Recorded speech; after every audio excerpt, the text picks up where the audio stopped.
Le sommet international de l'éducation du futur réunit une soixantaine de conférenciers du monde entier.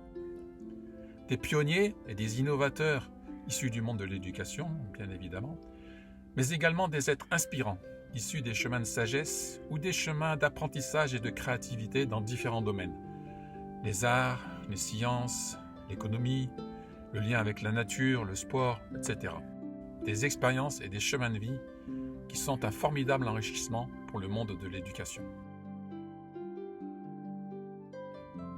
Le professionnalisme des traductions, en simultané, et l'incroyable richesse de toutes ces conférences offrent un horizon de point de vue vaste et varié, très complet, qui en font au final une véritable formation professionnelle pour les enseignants, les éducateurs et tous les professionnels de l'éducation, mais également une formation à la parentalité consciente et une formation individuelle à la vie consciente. Face à toute cette richesse et aux divers retours, nous avons décidé d'offrir toutes ces conférences à tous, partout dans le monde, en français et en anglais, quelquefois en allemand et en espagnol. Découvrez la vision d'acteurs audacieux et influents du changement, vers un monde éthique, solidaire, généreux et profondément respectueux de tous, des cultures, des peuples, des règnes et de la planète. Un incroyable panel de conférences, couvrant toutes les dimensions de l'éducation, pour un futur ayant du sens, une humanité épanouie et une terre qui respire. Une chose est sûre, votre vie, et à travers vous, celle des enfants, ne sera plus la même après avoir écouté toutes ces conférences. Pour avancer, nous avons besoin de vous, nous avons besoin de votre générosité solidaire. L'organisation du sommet et l'édition des conférences ont nécessité des milliers d'heures de travail et nécessitent encore beaucoup de temps et d'investissement. Nous faisons appel aux dons libres et spontanés pour compléter le financement du sommet et, si possible, continuer à l'enrichir de nouvelles conférences. Votre soutien est vraiment précieux et vital pour aller jusqu'au bout de cette aventure extraordinaire. Merci.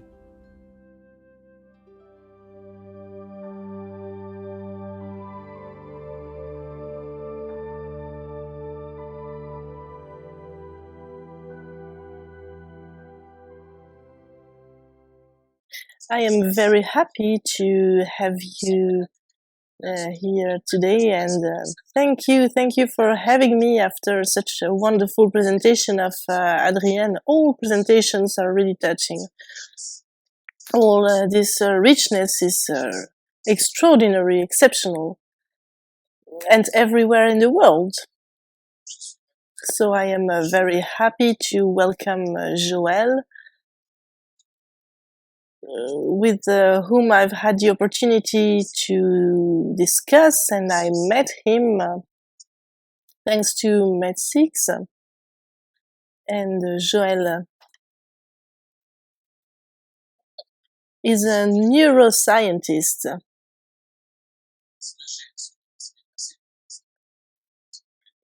I was very surprised because Joël is using neurosciences in order to show that goodwill is the solution to all problems in this world.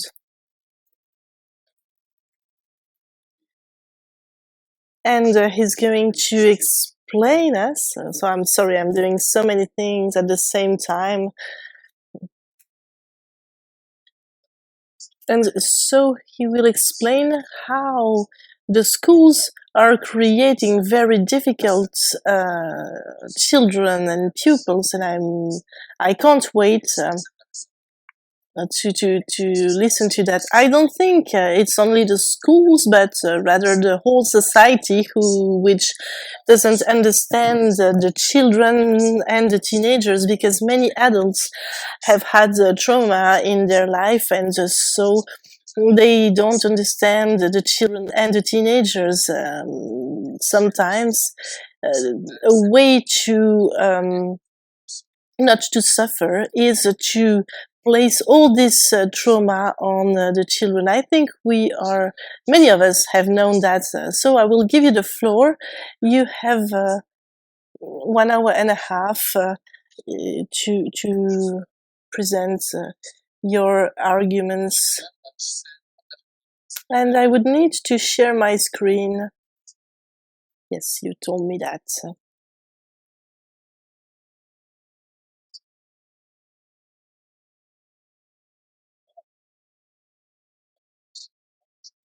So from now on, I can see also the questions in the chat. I can't see the questions in the chat. So Abel, if you see a question, please do not hesitate to ask me, and I would be very happy to answer your questions during my presentation. Okay, I will take care of that. And I wanted to thank you for the challenge, because I wouldn't do a classic lecture basing myself on science. I decided to explain why I was interested in the goodwill and how our teenagers and children living. So I am not speaking as a scientist. I am going out of my zone of comfort, and I hope I will be able to meet your expectations. Yes, I don't have doubt. So I've always been surprised, and I will explain that later on, to see that the perception of the adult is so far from the experience of the child. In Quebec, we are talking about the terrible 2 and the fucking 4. Making people laugh, these 2 expressions are very pejorative for children, and we can also talk about the stickers that we put on teenagers. But being a teenager is not easy, because it's a transforming period, a period during which the brain of the teenager is developing a form of intelligence. And at the level of children who are 2 and 5 years old, when they are doing crisis, there is a completely change of paradigm for this child. And I don't know if you have already seen monkeys, gorillas, how do they react when they are facing a mirror? Their only reflex they will have is to hit the mirror, and the more they will hit, the more they will have pain, because they have the impression that the enemy they have in front of us want to kill them, and so they don't know that it is about their reflex. And at a certain point, they will leave the mirror, and they are safe because they don't see their enemy anymore. When we are doing experiences with a chimpanzee, putting some color on his back, when the chimpanzee is back in his cage, he will see the mirror, and he will see himself, and he's going to scratch the strain. So the chimpanzee is seeing him. He knows that the chimpanzee is seeing him. He has an image of him because he recalls he hadn't any stain before going to sleep. And so that's what's going on when the children of 3 to 5 years old are developing. The child has a first idea of her or himself, and he tries to understand that often we are the mirror, allowing the child to develop, to understand the role that is expected from him. And if we focus our attention on the sense of the behavior, I am not saying that disturbing behaviors shouldn't be punished. No, our role as parents, teachers, is to put limits, saying this behavior is acceptable and this one is not. But beyond that, our way of seeing it, of saying it, if we understand the sense of the behavior, then we will be more able to understand the child and to help him grow by giving him the tools to develop his emotional intelligence.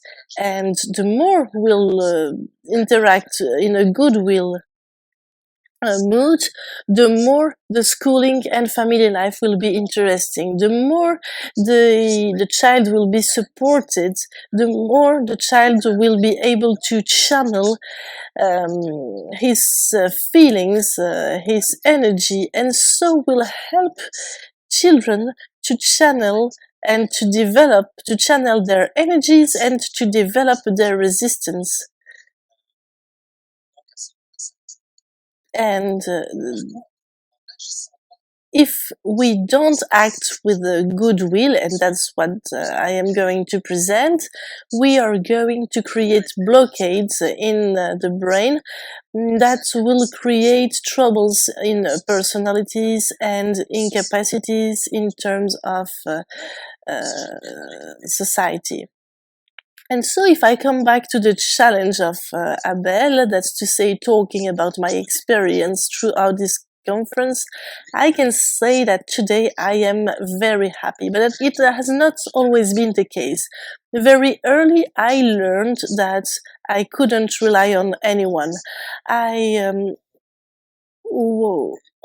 My parents wanted to have a baby, but they were so affected by their challenges and their stories that I was very sad. I had a mom, a dad, and two brothers.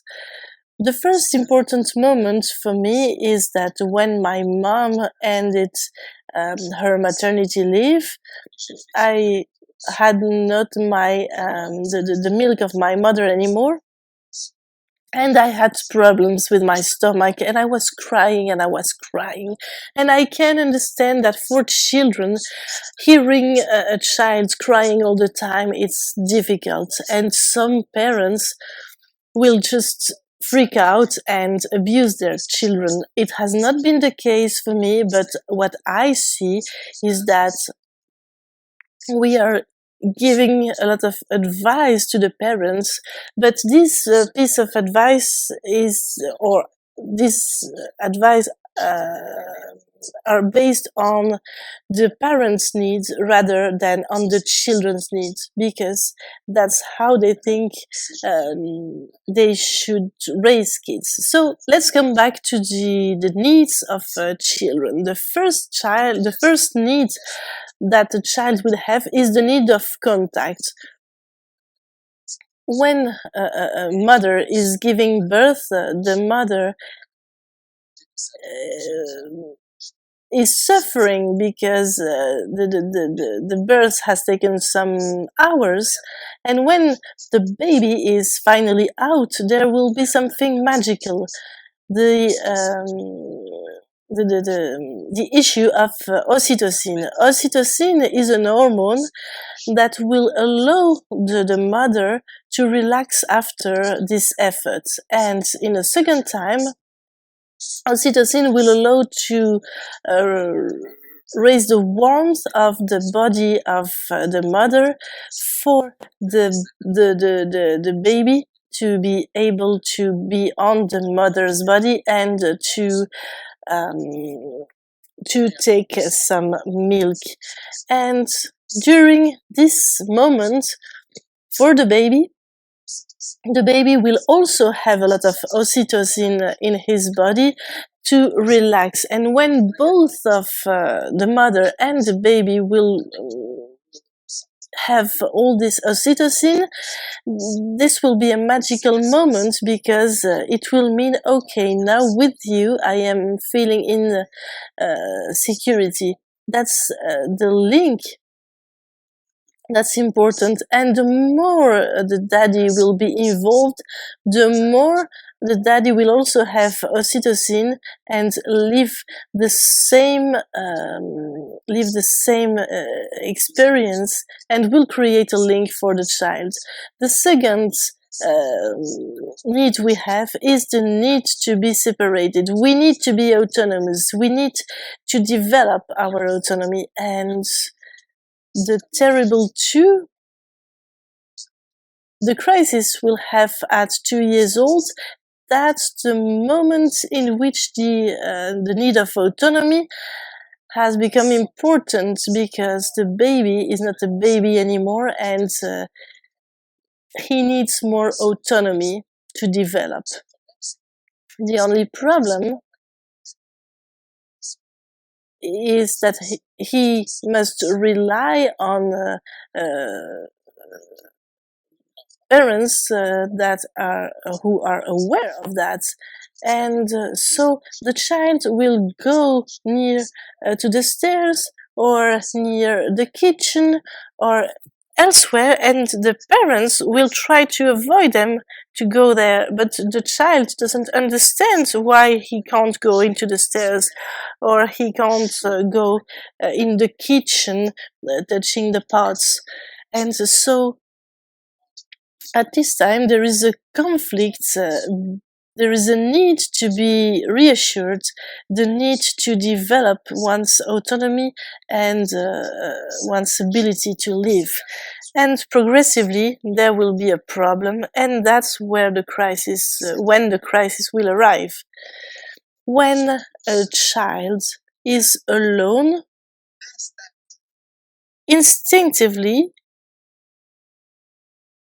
he will go back to the mom, because that's the mom who has the most solid link. But when a child is alone, the child will always look for his parents, and even if he doesn't agree with his parents, he would like to have them close to him, to be in a relationship. And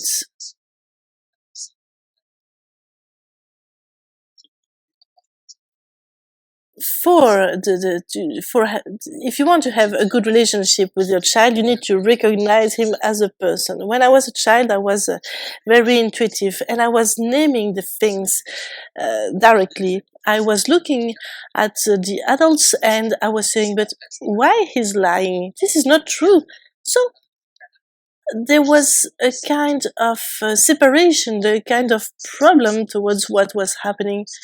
I'm sorry, the system is a bit slow, and since I was living in violence, because I was also hit by my parents, and two of my teachers also beaten me, and there was a doubt between what the child is, who the child is, and what the child is perceiving when he's fighting with his siblings. And up to 6-7 years, there will be a difference because of inconsistencies, and the Pygmalion effect will make the child doubt about himself, and the child will define himself as an incomplete person, as a person that is not correct, and doubt will always bring nonsense, and nonsense is a source of fear, anxiety.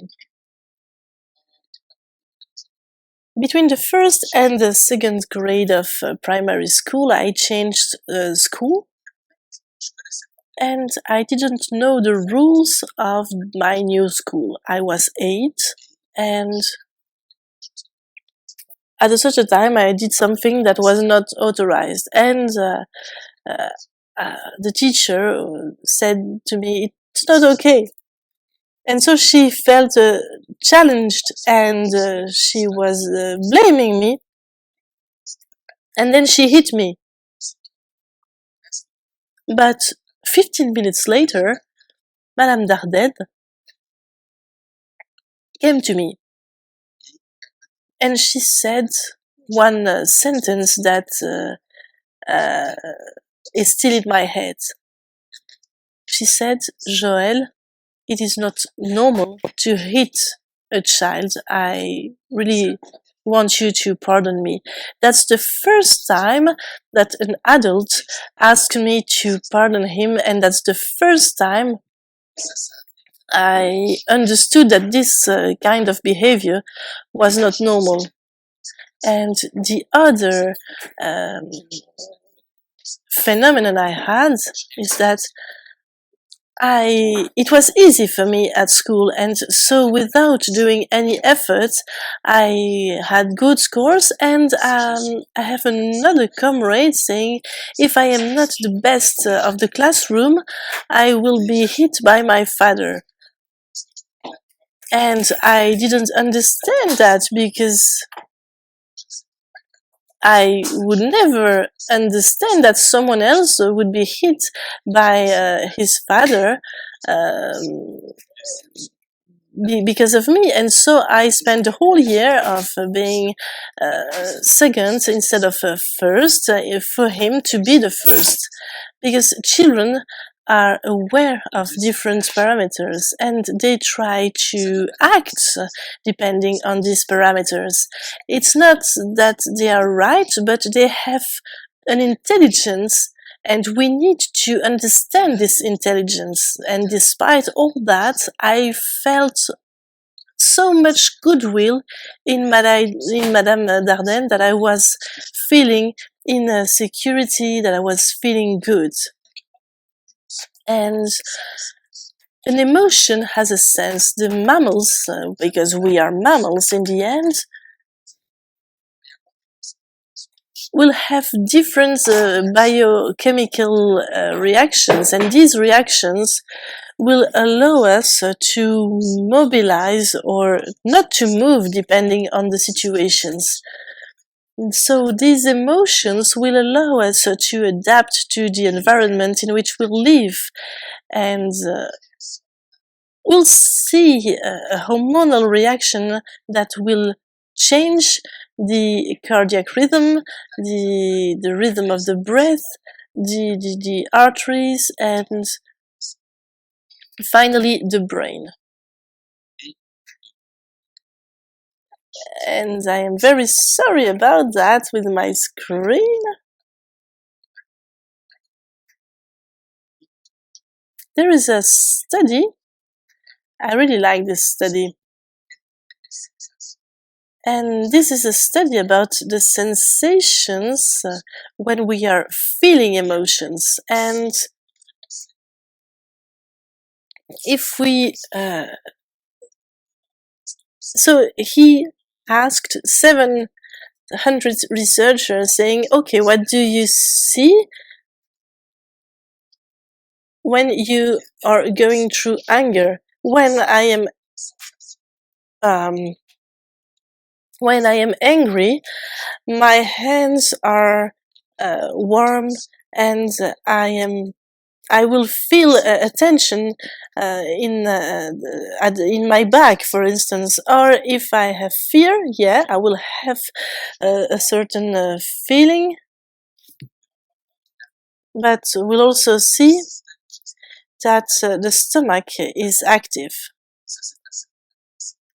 And that's very interesting, because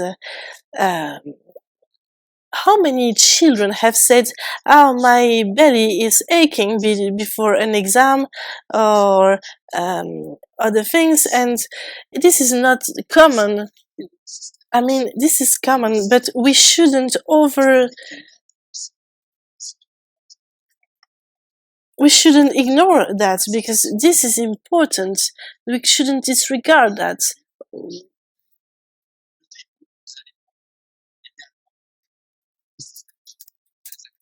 You will see that in the the digestive system, things will be very clear. When you are happy, you will see that happiness is mainly through the head and the heart. And it is very different from the love, because the love is the mouth, because you want to kiss the person, the heart, and also sensations on the sexual organs. And many emotions will trigger hormonal reactions in the body. The problem is that we are so much absorbed by our thinking that we don't give space to our emotions. We don't stop and we don't listen to our emotions, and the children will be more connected, more reactive, depending on what they live, what they are going through, and our interventions will force them to listen less to their emotions.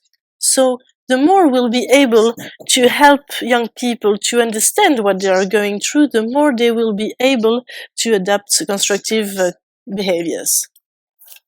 Well, so the degree of stress is quite high. There's the wake-up call, then he's enjoying still laying in his bed when his mother calls him, but then the stress starts to build up. And the little one has to go to school, and progressively each time he's going to do something. Each time he's going to go through something. When he sees his friend, his little girlfriend, a teacher he likes, each time he takes an exam, stress will go up, go up, go up, as emotions will be lived through by the youngster. In parallel, as I already mentioned, each and every emotion will modify the heartbeat and the respiratory rhythm. So the heart, it's a muscle that is going to contract, is going to release, contract, and so on.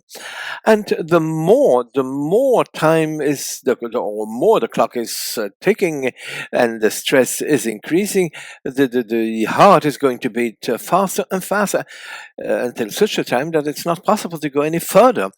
And the way the person will react, of course, it's having a crisis, then it's going to hit, then it's going to get a tantrum or a meltdown. That's where the baby is going to throw things. So it was building up, and then finally the crisis, there will be an outburst. And this has a possibility. It's the possibility to let go steam and relax. So he will relax, and he will be able to start again and continue, and perhaps also doing the activities he wants to do. But however, if there's a difficulty for the adult to welcome the child or the adolescent, then it might take between 24 and 72 hours before the brain can come or can release or let go. And as the stress is building up, as the heartbeat and breathing increases, there is a reaction going on at brain level in order to give access to a disturbing behavior, a crisis or a tantrum, and the brain is going to get stuck there during, let's say, between 24 and 72 hours if there's no, if is not being accompanied or put in another situation. Why? Because the brain is also a detector of dangers. There's the it's not there are two lobes between the two ears. It's the amygdaloid complex, let's call it. We see them drawn up here on both sides of the brain. And these, when it's loaded, when there is a lot of information, sensorial information saying, watch it, something is happening, they're going to trigger off a mechanism of survival. If the mouse sees a cat, is not going to wait, it's going to try and get away. It's instinctive. And when in the laboratories we're going to take a laser beam to burn these two lobes, what is going to happen is when you put a mouse next to a cat, well, the cat hasn't got developed its predator instinct yet. Well, so they're starting to play together because the notion, the concept of danger, the sensation that there could be a threat is totally absent. So with the drawing I showed you before, the more the lobes will be loaded, that will lead to a unusual behavior leading to a crisis. Why? Because unloading his or her tension by throwing oneself on the ground, crying, hitting, these are means in order to bring down the stress. Another way is sleeping. But of course, we need the goodwill so that the youngster can once again put on off. Why did you call it the bacon, the bacon crisis?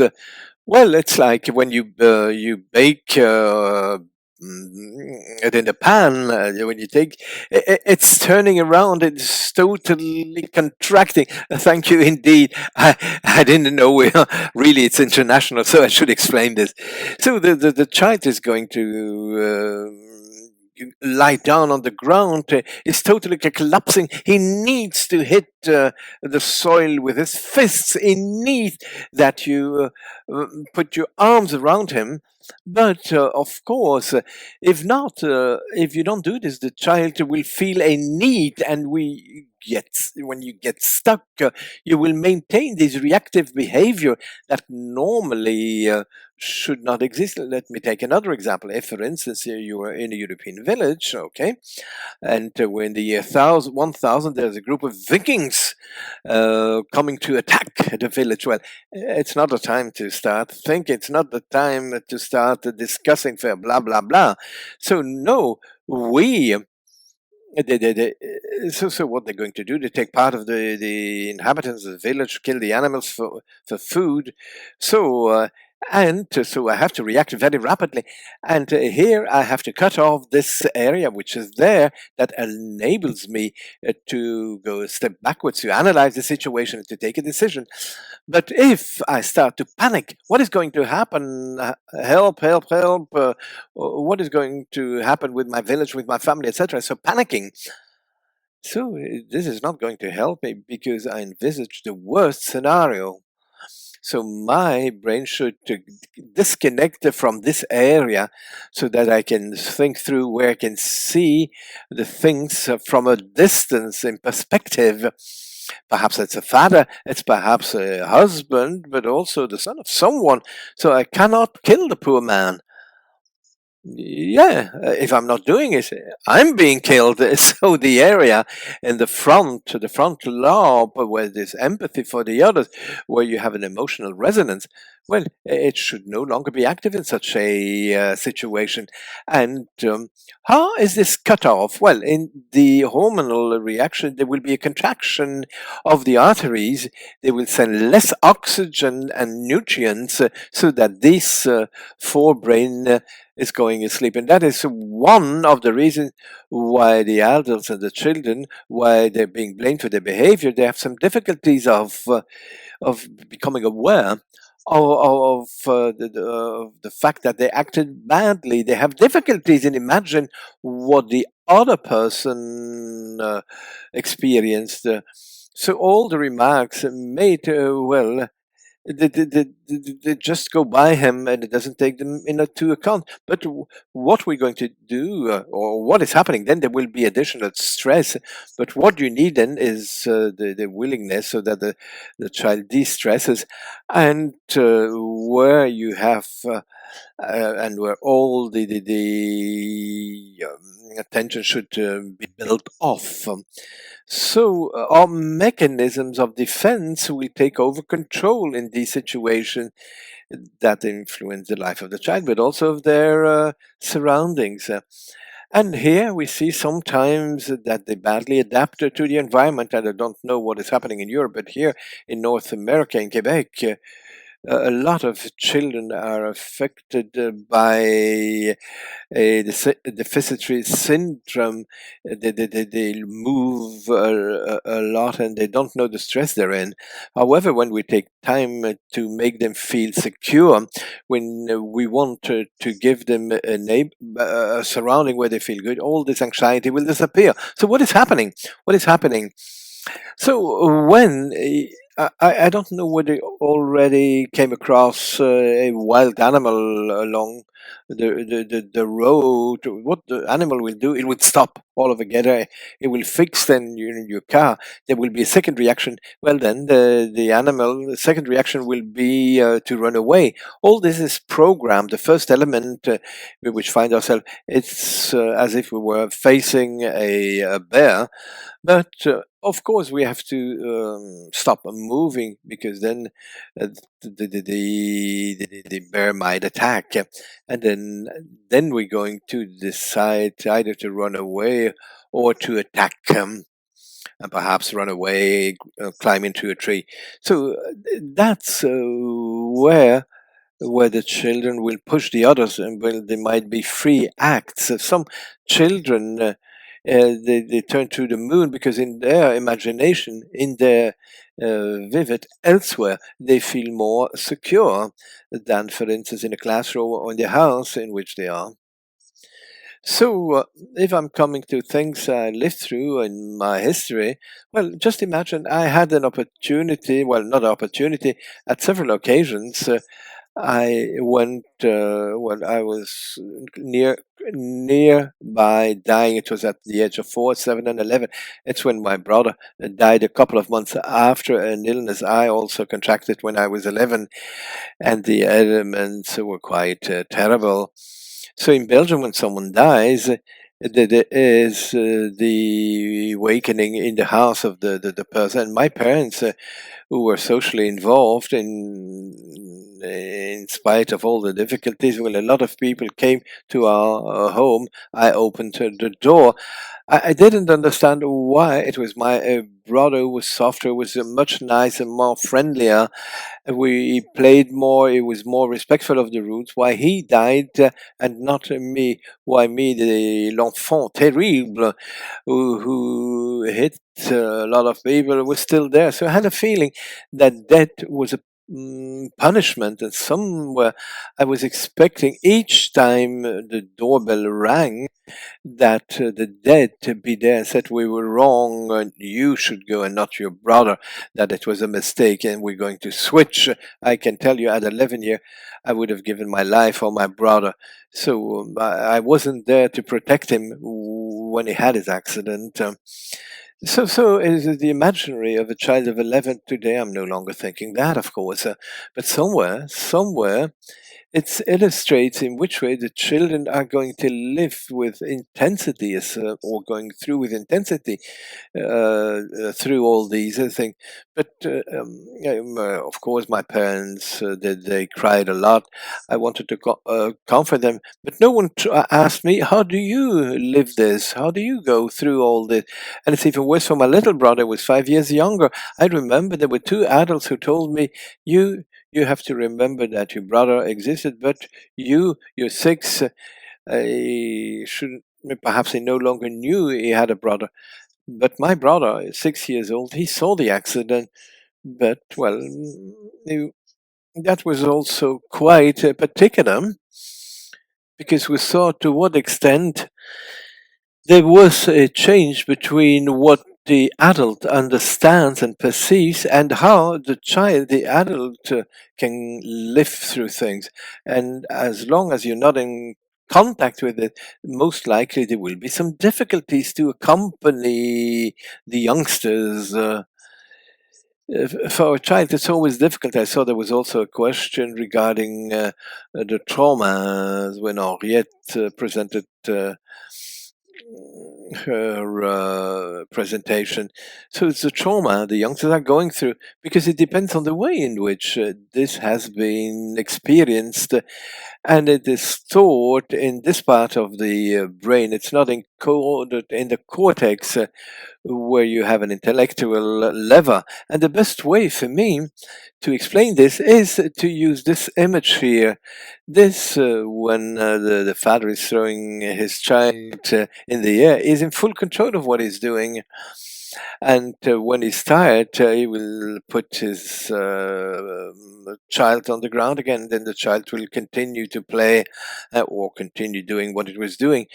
So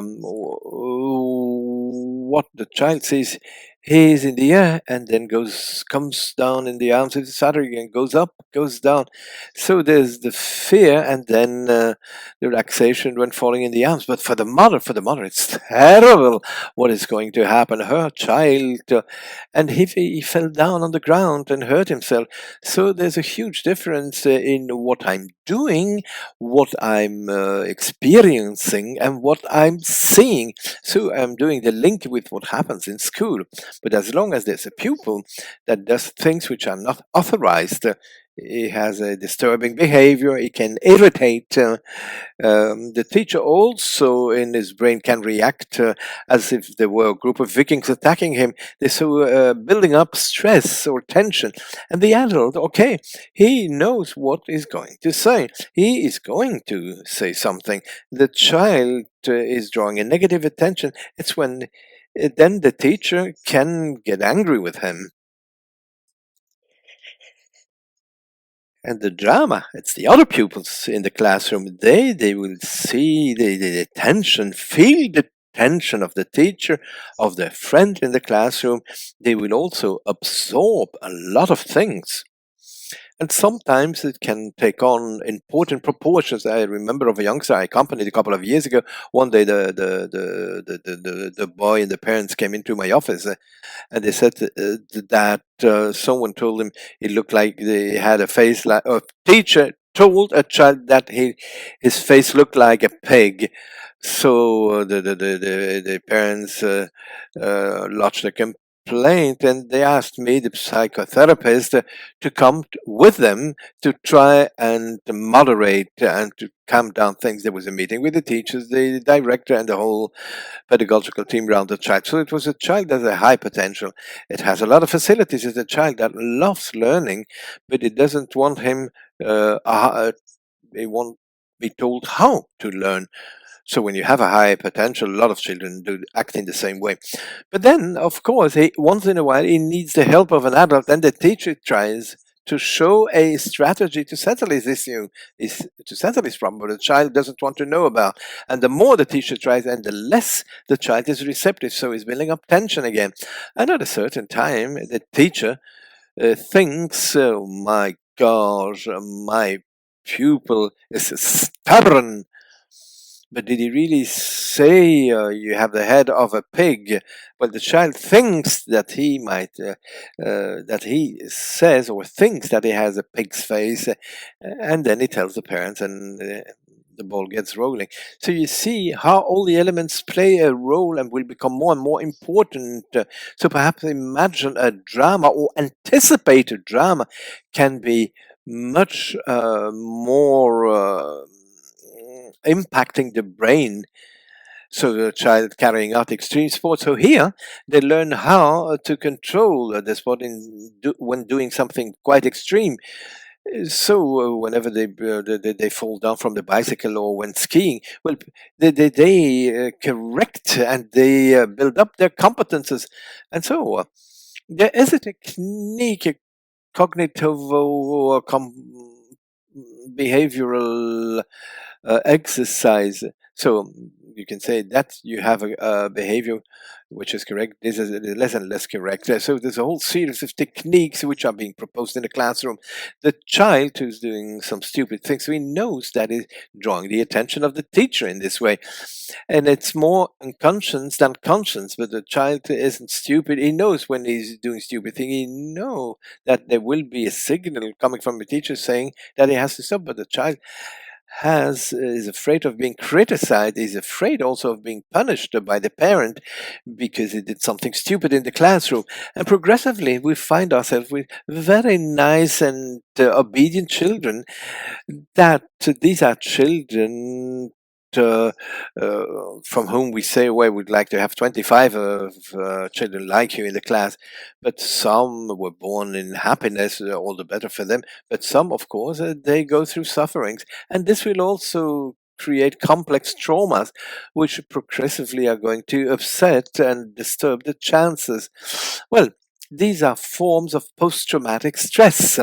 As a matter of fact, there's the experience, the crisis. The child shows that it can no longer cope with it, but there's not a lot of willingness and goodwill surrounding him. The next day, it doesn't take a lot for him to get a meltdown again.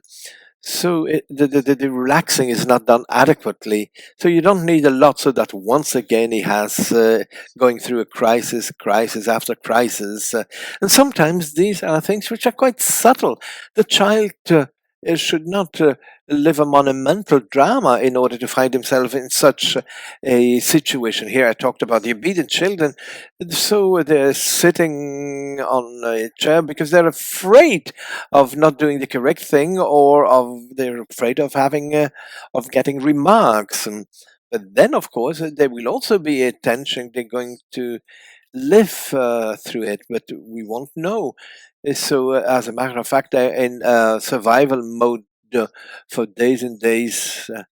And so that's why a lot of children, they can no longer cope with this situation, and they will really leave the school system, and they will become psychotic.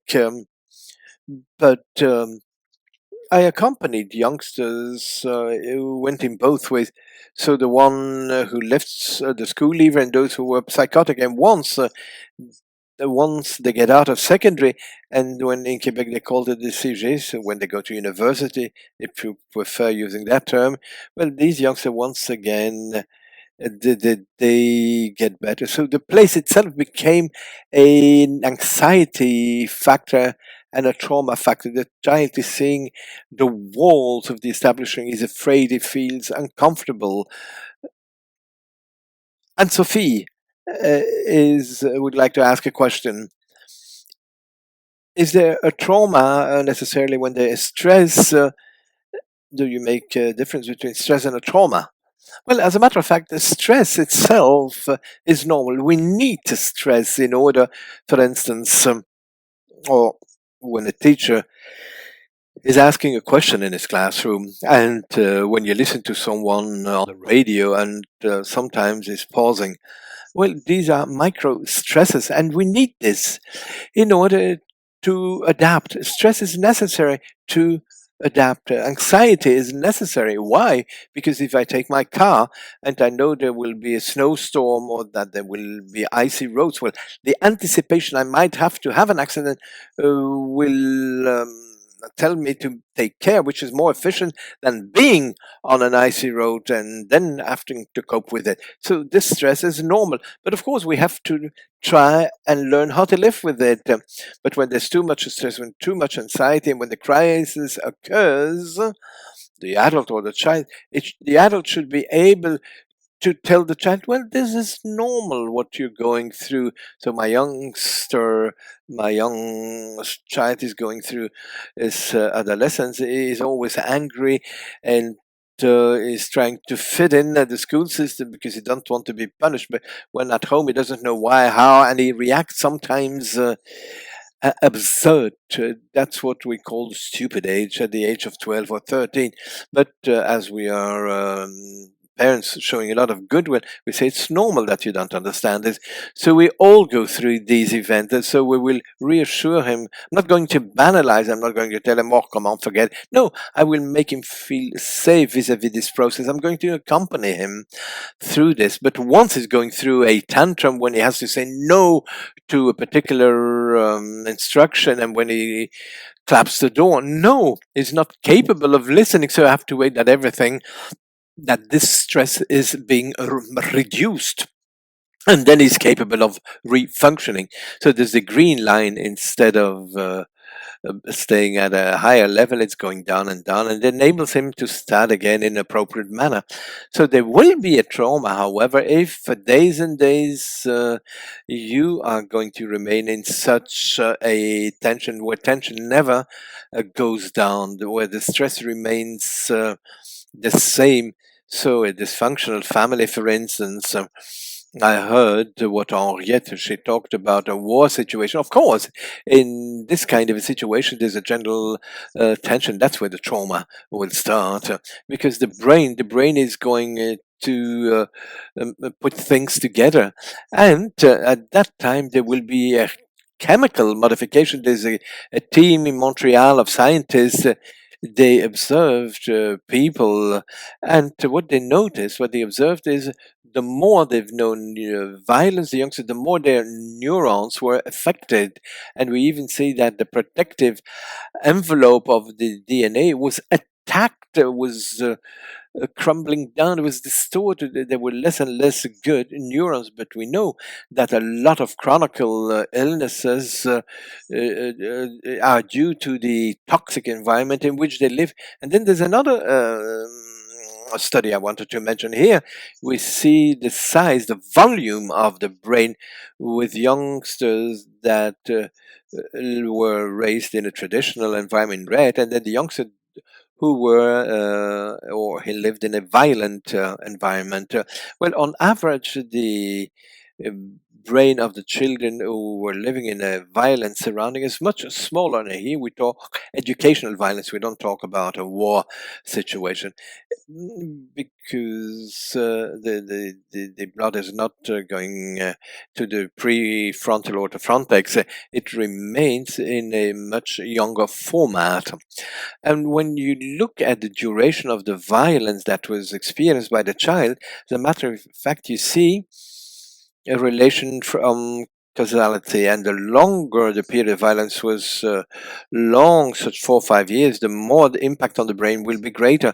So as I mentioned, the arteries will be contracting, do no longer send oxygen in order to have access to the defense mechanism, and they're no longer receiving nutrients.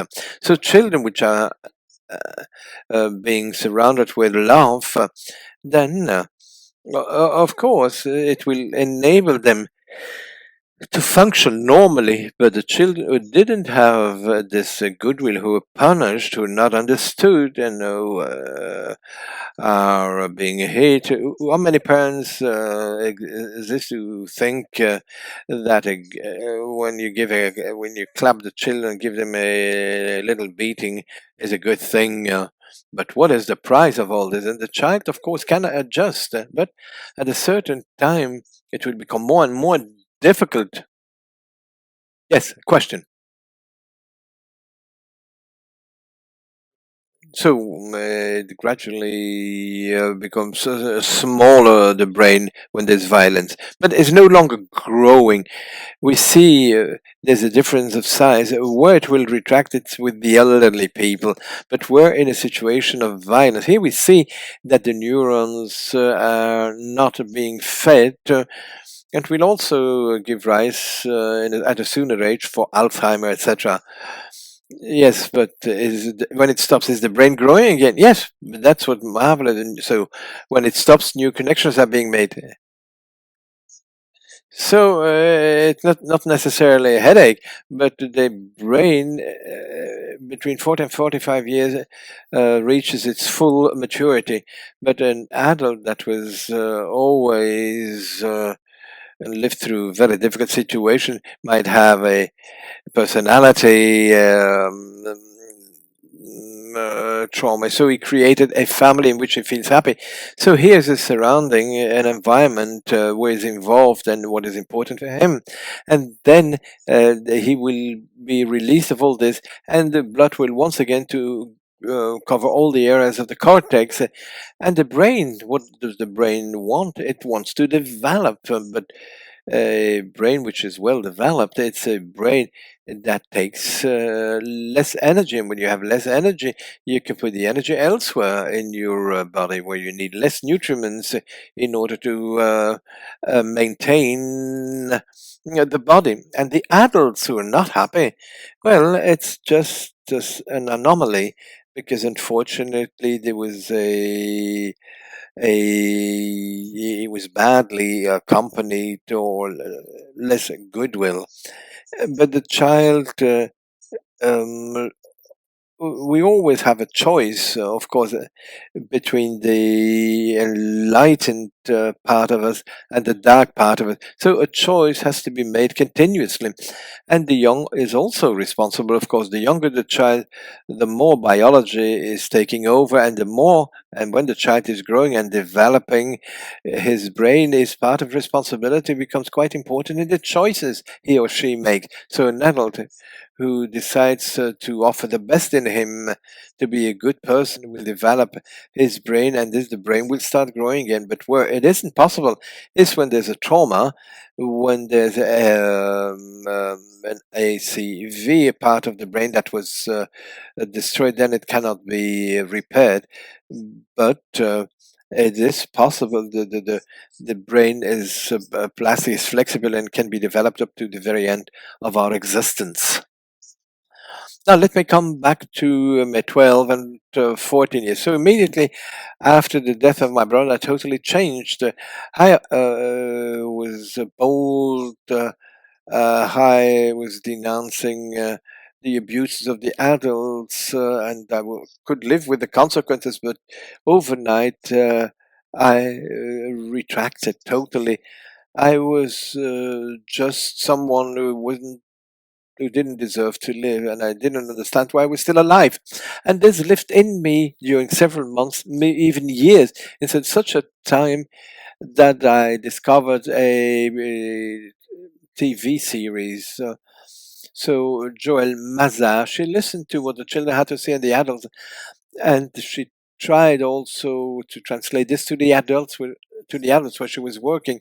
And this television series really oriented my career in a phenomenal way. And that's where I became aware that I was not all by myself to think or to understand that there was a gap between what the youngster is going through and the way it is perceived by a lot of adults.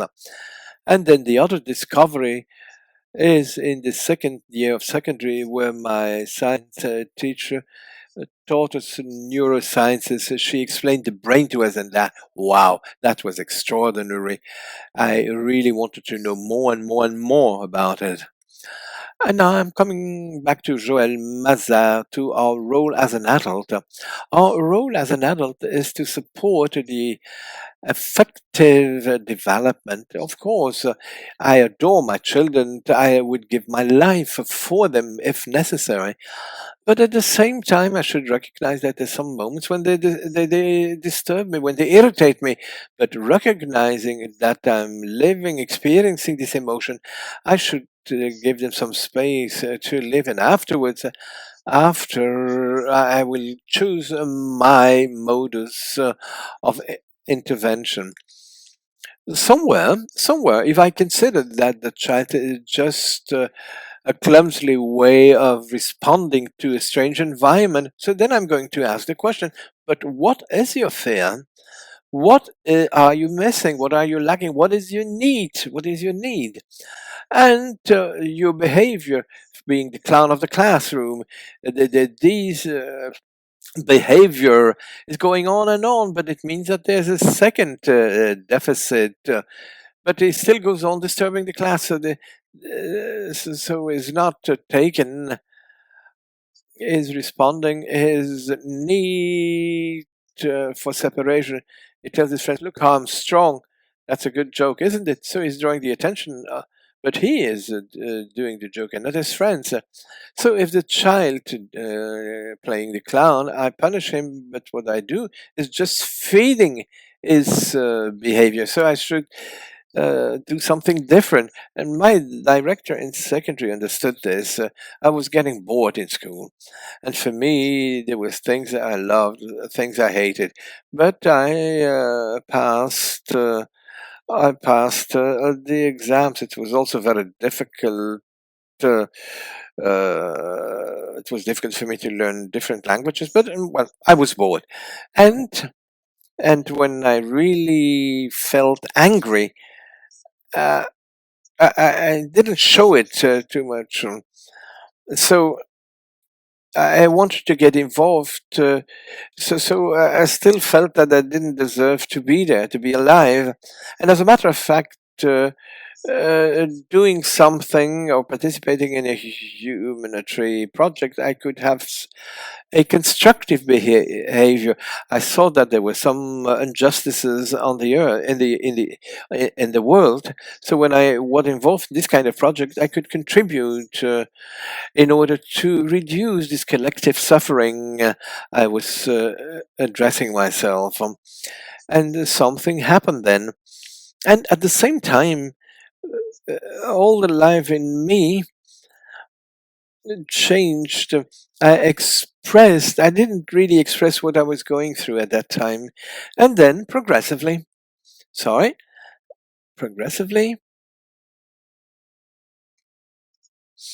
that's what I wanted. What we noted, the more a youngster is involved in humanitarian activity, so it might be taking care of his rabbit, doing little things, even in the community, for instance, cleaning up his room, those little things, or just putting the crockery back into the cupboard.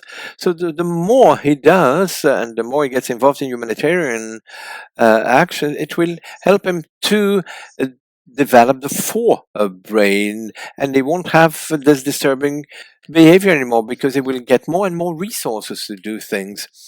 So progressively, I was growing up, I evolved, I had my first job, and I worked with children who were deaf, blind, and mute. So the first, there's the diagnostic, of course, and the traps of the traps of all these diagnostics. And they say it is deaf and dumb and blind. But he's blind. So the diagnosis sometimes leads to a dead end in psychiatry and in psychology. It's not rendering justice to a child because you evaluate the child but not his environment. And what we also see that the adult doesn't know how to interfere. And somewhere, I'm sure um, I wouldn't have understood this if I hadn't worked with these children, because as they are deaf, dumb, and blind, the only way of communicating with me was the muscular attention. It's their gestures. It was the stigmata of their face. So their body is talking. So the behavior is talking to me. The meaning of the way they move is their language. And so here progressively, I became aware to what extent that the child communicates with us with his body, even well before putting words to it as we do, and adults being able to do so. And then yet another thing, the more I'm in a state of goodwill, the more I'm I'm being respectful. Even the adult, which I'm going to accompany here, I'm thinking of autists that have an intellectual deficiency. So the more I'm showing goodwill for them, it's easier to come into a relationship with me because I do not represent a danger for them. And it's even going beyond of what they might see or hear. We call this the transfer and counter transfer, so people will call it the sixth sense. So there are some communications, infraverbal communications or relations between two people, which unfortunately are not taken into account sufficiently. But there is a taste um, to what is happening, and the more you have, and this is a situation of willingness, good. What is important that the youngster and that you respect is rhythm of evolution.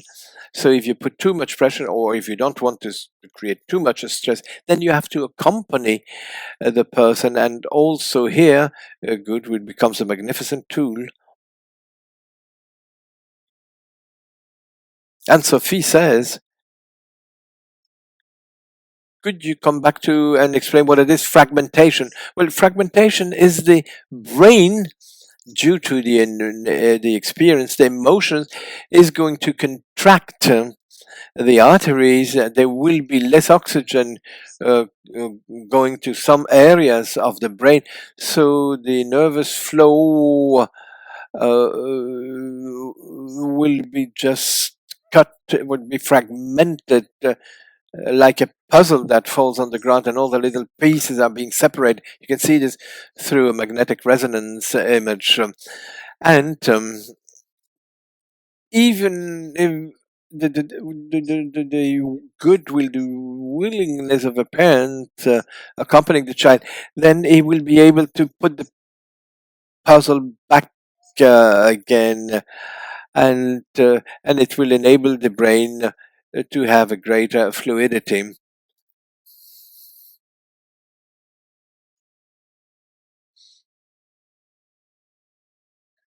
And then here I'm coming back to my story, so you can hear it. Even though I'm in Quebec, I was not born because of 25 years I spent in Belgium. When I went through my first master class, I attended a conference of a teacher of university of the university from Quebec. He held a conference on applied neurosciences, and for me that was a revelation, extraordinary. So the way this man presented to the brain, it responded to all my questions as a clinician. So it was superb. And then at the end of the conference, the professor invited us to come to Quebec, and I presented my dossier, and I wanted a scholarship. And a few weeks afterwards, well, for the first time, I went to Quebec, and then I was waiting for my bus. And there I said, okay, finally I'm at home. I'm at a bus stop, but inside of me, there was something telling me, okay, that's where you have to go now. But then, of course, I had to go back to Belgium because I had to finish my thesis and also the military service or civil service. And then I submitted my dossier after that because there were a lot of projects, nice projects that were proposed. And Canada agreed that I emigrated. So the 4th of July, I deposited my dossier. The 4th of November, I received the document. The 7th of January, I heard that the project wasn't financed. Oh gosh, what am I doing now? I had $2,000 in my pocket, 1,200 euros. So what am I going to do? And what I Montreal is a very important hub in studying the brain. Perhaps less money than the Americans, but we have an extraordinary expertise in a lot of universities. Then I said, let's get into the deep again. And then I developed a PhD in neurosciences and my postgraduate. Then I really got um, involved. But then my best friend, then something happened, died at the age of 33. Once again, death came in, and not directly, but it cropped up again. So what am I going to do with my life? What what are the things I don't want? So I was involved socially. I was involved in my studies, also clinical studies. But my life, is it going the way I wanted to go? And the death of my best friend brought me to the essential things again. And of course, I wanted to live in the countryside. It had become something fundamental. So I left Montreal, finished my PhD, and I lived about 30 kilometers from Montreal, and that enabled me also to evolve. And then somewhere, I'm coming back to this goodwill. So when everything is going well, I can be showing a lot of goodwill towards people. You're building up something, but if one day we might have a dispute, Abel and me, but it will lead to a conflict situation. But of course, we want to remain and showing a lot of goodwill. It starts to be accessible at the age of 9. That's why the Dalai Lama encouraged young people as from 9 to meditate in order to install an area of well-being and to relate to the other, because the challenge is to remain and showing goodwill when there's tension around you. When we work, where is our bubble of well-being? If we are influenced by all the things surrounding us, do you think it's easy to, in a situation of conflict, to remain in this state? And so we can make efforts during the day because you want to be a good professional, because you want to be a good person, because you want to get on well with the customers or with our colleagues or with our bosses or with our employees. But the problem is, if we don't take care of ourselves during the day, who's going to take care of us when we go back home? So there will be a problem, of course. Because as a matter of fact, we might run the risk of hurting the people we love most. And this is a trap in which all parents almost fall. It's a trap I can also fall being a father, because if I let myself be irritated by the behavior of my child, I could react my area of the brain where I would fight the Vikings. But no, I don't want that. I don't want to reproduce what my parents experienced. They were adored on the work spot, but they were incapable of being these kind of parents when they were home. Perhaps it was demanding too many resources, and they couldn't give something back in the evening because they gave too much at work. So we were regularly beaten. But our responsibility in a conflict, in a crisis situation, this is belonging to us. The idea is to accompany the children, the adults, so that they also develop, as a matter of fact, their choice. There is a model of Paul Eichmann, like here you can mentalize the process in which I am. Let me explain this to you. In every situation, there's a context. In other words, if I'm in an environment which is relatively peaceful, calm, I can imagine that my mental load will increase much slower than when I'm under high pressure. Because, for instance, I'm a lawyer in an office where there's a lot of things to do, but I'm not a lawyer. But the environment, the context in which something is happening is going to have an impact. And then there's the declick of what is happening. So someone is talking to me, is being aggressive. So I'm in a situation, there's aggression.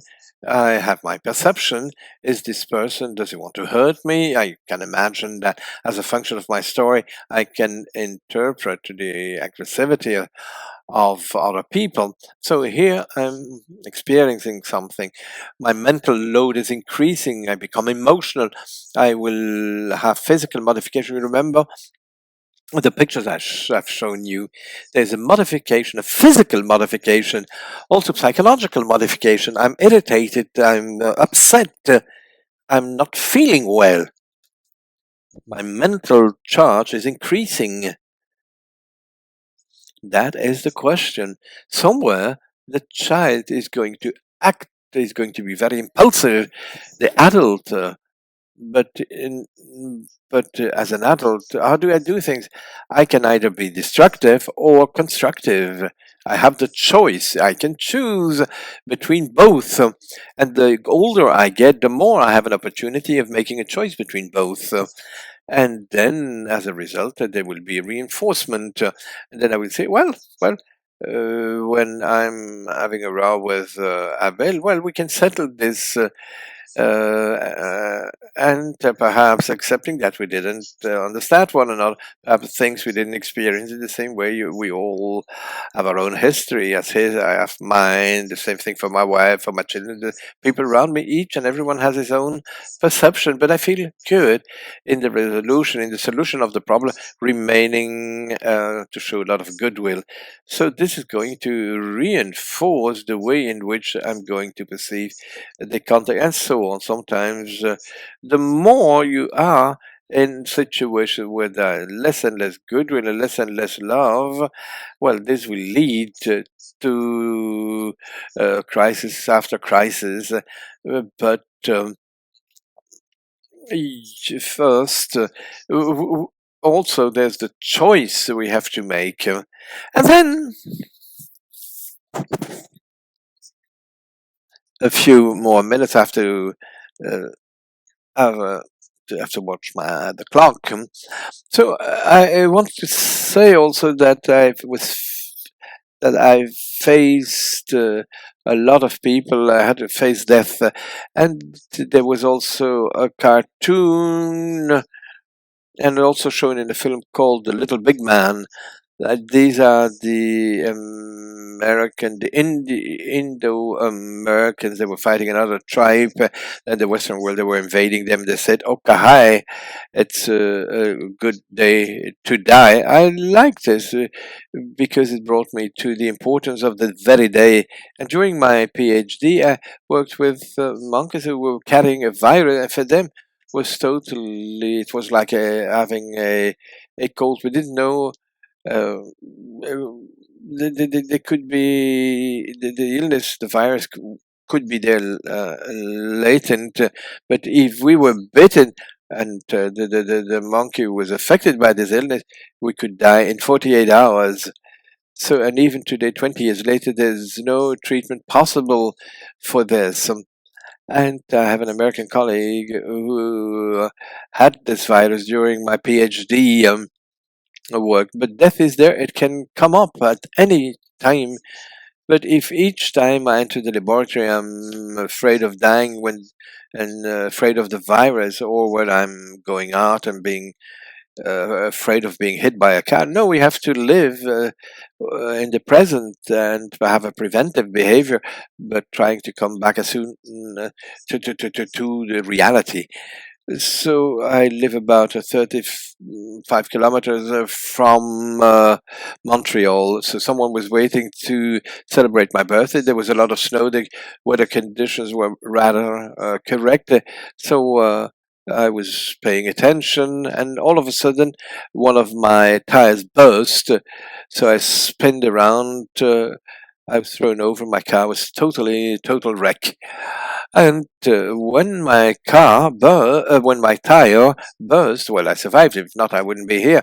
But once my tire burst, I experienced an internal peace which was so powerful, really particular, because I was convinced that that day was the last day of my life.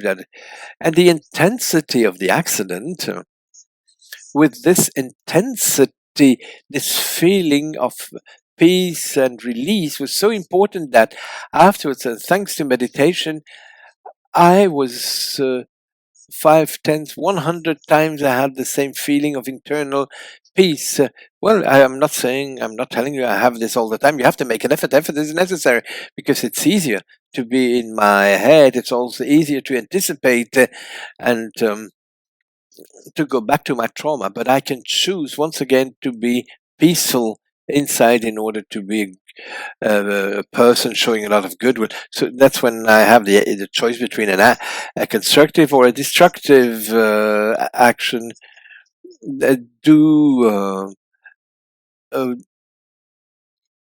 And somewhere I tried to install this during the rest of my life. And so when we're going to adapt to a whole series of situations, it is normal to see the stress curve to maintain this adjustment and this resistance.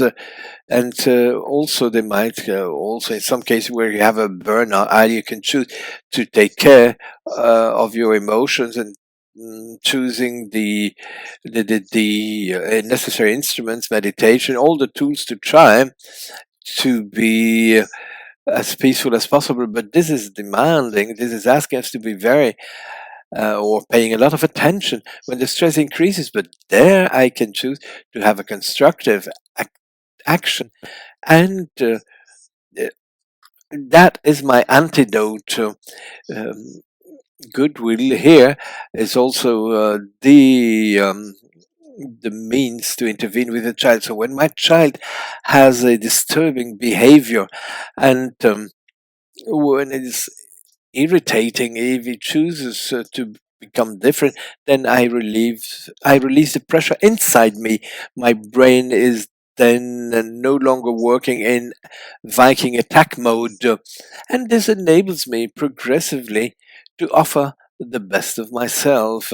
So here it's a choice of living one step at a time, and there will be less and less difficult children, or so there will more and more humanity that will be using all these resources, and it stems from all of us, even though it's legitimate not wanting to start again and to start using these defense mechanisms. We can make a choice to offer a response, the most harmonious response, but it doesn't mean that you have no limit. No, you can have limits. You can say stop, you can get out of relations that are no longer meaningful, but you can do this with a lot of goodwill.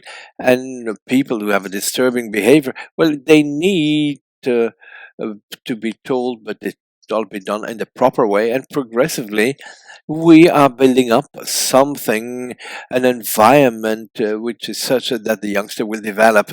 So I'm not going to further develop this image, but you should know that we have a capacity of choosing the direction our thoughts will go, either becoming destructive or constructive. So we have to use our sensations of what we are, meditation or full presence, in order to be capable of feeling all this, the goodwill towards ourselves, and that will also enable us to show a lot of goodwill to the children, to the other people. Then another instrument I like a lot, so I mentioned is the lack of stance when I was a child. For me, writing is something which is necessary, but it's as if through the writing of books, these are a few books I contributed to or those I've written, well, through writing a book, that enabled me to create a meaning vis-a-vis the non-meanings, the nonsenses I've lived through. And I will continue, of course, to write in order to try and influence or to have an influence on things. And there was also this image, this little girl with a wooden plane ready to leave. That's one of the last books I published. And what about if we let them live? So once again, I would like to thank the organizer of this Congress. So thank you, Abel. Thank you for having listened to me. So I still have a few minutes to answer a few questions. Thank you, Joël.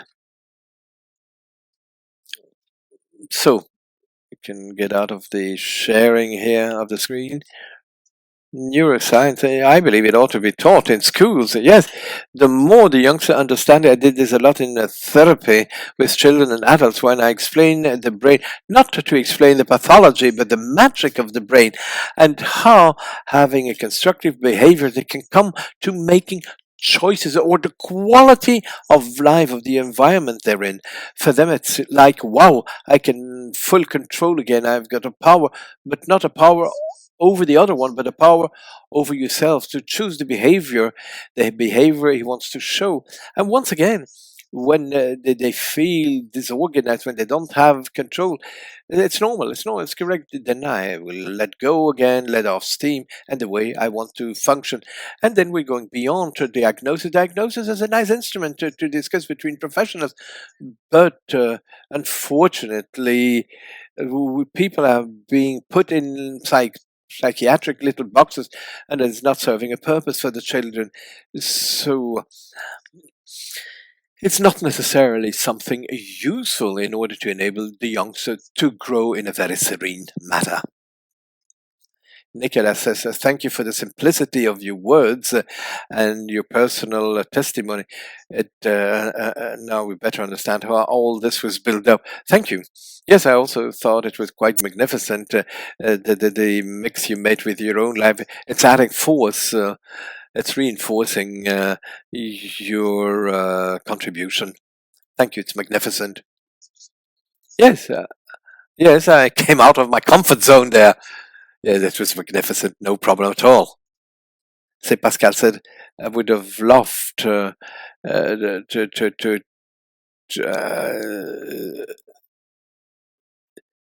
so I could also use this when dealing with people who have autism, and this is also a great help. So the person, without having an esoteric talk, when the things are in the showing a synergy, showing the harmony, we get into a dance, and then you can see a lot of things. I believe we have a much broader capacity than we think, in the capacity of understanding what the other person is experiencing. And when you're a child, you have this.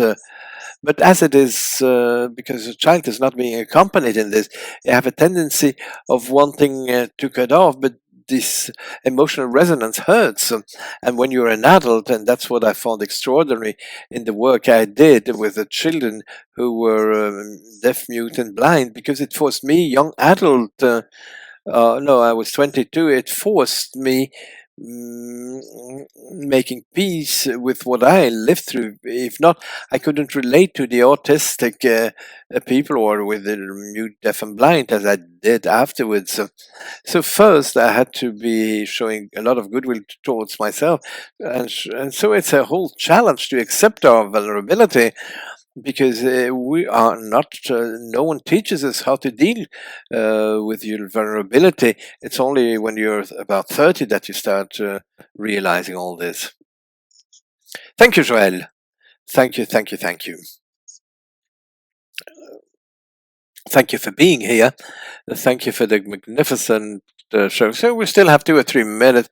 With Claire, it will be the last conference, so we can take 2 minutes. So there's we have to transit to the other speaker, so you can have time to get a drink.